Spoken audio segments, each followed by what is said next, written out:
ဒီအတွင်းရေးမှုငတ်ဟာမွေတက်သမားအကြီးစားလို့ခေါ်ကြပေမဲ့အစိတ်ပြင်း Black Member ကိုရင်းဆိုင်ရတဲ့အခါအခွင့်အရေးမရှိသလောက်ပါပဲလင်းပြန်တိကျတဲ့ကန်ချက်တွေနဲ့မွေရဲ့တိုက်ခိုက်မှုကိုဟန်တာဖို့စ조사ပေမဲ့ Black Member ရဲ့အချိန်ကိုက်ကန်တွင်းချက်တစ်ချက်နဲ့ငတ်ဟာချက်ချင်းလေးကျသွားတယ် Black Member ကသူ့ရဲ့ပင်ပန်းစွာရရှိထားတဲ့အစာကိုခန်းစားဖို့ပြင်းတဲ့အချိန်မှာမိခိုးရောက်ညိုညိုအရိပ်တစ်ခုခြုံပုတ်ကနေခုန်ထွက်လာတယ်ပြားရည်ပေးကြပါပဲပြောစရာနှုတ်ဆက်စကားမရှိမျက်လုံးချင်းစုံချင်းမရှိအလုတ်ကိုပဲတဲတဲသွားတယ်အဲ့ဒီအသက်လက်လက်ဆက်ဆက်လွတ်ထားတဲ့ငှက်ကို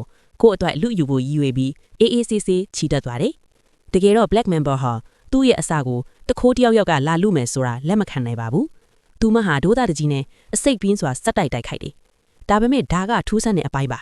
ပြားရည်ပေးကြဟာရှောင်းနှံ့မရှောင်ဘူးအစိတ်ကိုတဘာဝအတိုင်းခံနိုင်ရည်ရှိပြီး track ကားတာရလို့မာကျောတဲ့အရေကိုနဲ့တက်ဆင်ထားတဲ့ဒီတင့်ကားငယ်ဟာဘာကူမှကြောက်ရွံ့ခြင်းမရှိဘူး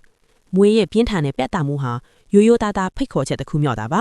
ပြားရည်ပေးကြစတိုက်ခိုက်တယ်အကြိမ်ကြိမ်အစိတ်ခံရတာကိုဘာမှမဖြစ်တယ်လို့သူဟာ Black Member ကိုတဲ့သွားတယ်ပြီးတော့အဆုံးအဖြတ်ပေးတဲ့လှုပ်ရှားမှုတစ်ခု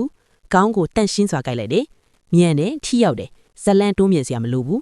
ဒီလိုနဲ့နေလေစာကအစစ်မြင့်တင်ခံလိုက်ရတယ်မိကင်းခါတဲ့ငှက်နဲ့ထက်တိုးလက်ဆောင်ပါတဲ့မွေးခောက်ဆွဲတို့စားထုံးလိုက်ရတယ်တန်ဖိုးနဲ့ရိုက်ထိုင်ခိုင်နှုံးရတယ်ခုပုံမလိုလို့မစိုးပါဘူး